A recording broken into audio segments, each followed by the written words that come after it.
Hello friends, welcome to Vindhagi Foods. நம்ம சேனலை புதுசா பார்க்கறவங்க சப்ஸ்கிரைப் பண்ணிக்கோங்க. இன்னைக்கு நம்ம உருளைக்கிழங்க வச்சு ஈஸியா உருளைக்கிழங்கு மஞ்சூரியன் பண்ண போறோம். இதோட டேஸ்ட் பாத்தீங்கன்னா சிக்கன் டேஸ்ட் மாதிரியே இருக்குங்க.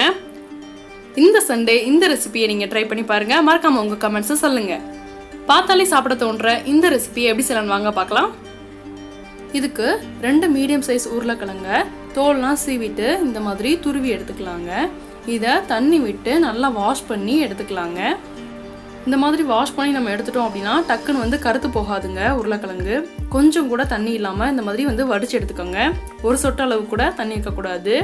இது கூட இப்போ 2 ஸ்பூன் அளவுக்கு மைதா, 1 ஸ்பூன் அளவுக்கு சோள மாவு, 2 ஸ்பூன் அளவுக்கு அரிசி மாவு, 1 ஸ்பூன் அளவுக்கு மிளகாய்த்தூள், 3/4 ஸ்பூன் அளவுக்கு சிக்கன் மசாலா, இந்த ரெசிபிக்கு தேவையான அளவுக்கு உப்பு, 1 ஸ்பூன் அளவுக்கு எலுமிச்சை சாறு, இது எல்லாத்தையும் சேர்த்து நல்லா கலந்துக்கலாங்க.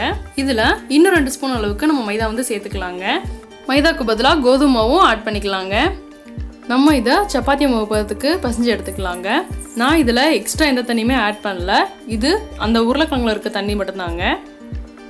பாருங்கள், நல்லா பர்ஃபெக்டாக பால் ஷேப் பிடிக்க வருது. உங்களுக்கு பால் ஷேப் பிடிக்க வரல அப்படின்னா இன்னும் கொஞ்சம் எக்ஸ்ட்ரா மாவு ஆட் பண்ணிக்கோங்க. அதே மாதிரி தண்ணியும் எக்ஸ்ட்ரா ஆட் பண்ணிக்கலாங்க. ரொம்ப ஊற்றிடாதீங்க. ஒரு ஸ்பூன்லேருந்து 2 ஸ்பூன் அளவுக்கு மட்டும் ஊற்றிக்கோங்க. நம்ம எல்லாத்தையும் பால் மாதிரி செஞ்சுட்டோங்க. இதை சூடான எண்ணெயில் போட்டு பொரிச்சு எடுத்துடலாம். இதில் ஒரு டிப் என்ன அப்படின்னா, நீங்கள் இதை உருட்டி வச்சுட்டீங்க அப்படின்னா உடனே தண்ணி விட ஆரம்பிச்சிருங்க உருளைக்கிழங்கு. அதனால உருட்டின உடனே நம்ம இந்த மாதிரி பொரிச்சு எடுத்துடணும். நீங்கள் மாவு பசஞ்சதுக்கு அப்புறமா ஃப்ரிட்ஜில் கூட ஸ்டோர் பண்ணி வச்சு தேவையான டைமில் பொரிச்சுக்கலாங்க. ஃப்ரிட்ஜில் எடுத்தோன்னே பொரிக்காமல் கொஞ்சம் நேரம் வெளியில் வச்சுருந்து ரூம் டெம்பரேச்சர் வந்தோடனே பொரிக்கலாங்க. அவ்வளோதாங்க, நம்ம இப்போ இதோ பொரிச்சு எடுத்துட்டோம். நம்மளோட பொட்டேட்டோ ஃப்ரிட்டர்ஸ் ரொம்பவே சூப்பராக ரெடி ஆகிடுச்சு. ரொம்பவே நல்ல கலர் நம்மளுக்கு கிடச்சிருக்கு பாருங்கள். நம்ம காஷ்மீரி ரெட் சில்லி பவுடரை ஆட் பண்ணவே இல்லை. நல்ல ஒரு கலர் கிடச்சிருக்குது பாருங்கள். உள்ளேயும் நல்லாவே வெந்திருக்குது. வெளியே நல்லா கிறிஸ்பியாக இருக்குது. இது அப்படியே கூட நம்ம சாப்பிட்லாங்க. நல்ல ஒரு டீ டைம் ஸ்நாக்காக இருக்கும். நம்ம இப்போது இதை ஒரு செமி கிரேவி மாதிரி செய்யலாம். இப்போ ஒரு கடாயில் 2 ஸ்பூன் அளவுக்கு எண்ணெய் விட்டுடலாங்க. இதில் 1 ஸ்பூன் அளவுக்கு துருவிய இஞ்சி, 1 ஸ்பூன் அளவுக்கு துருவிய பூண்டு சேர்த்து நல்லா வதக்கிடலாங்க. இது கூட கொஞ்சமாக கருவேப்பிலை சேர்த்துக்கலாம். இது ஆப்ஷனல் தாங்க.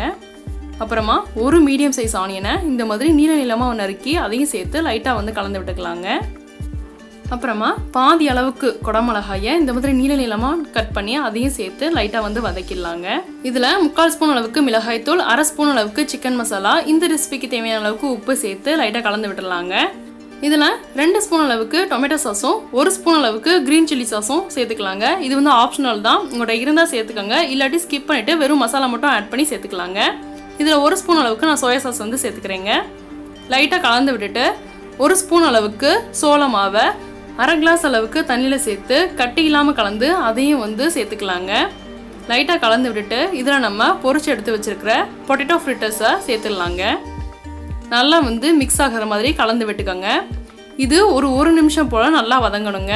அந்த மசாலா எல்லாமே அந்த பொட்டேட்டோ கூட நல்லா ஒட்டணும்.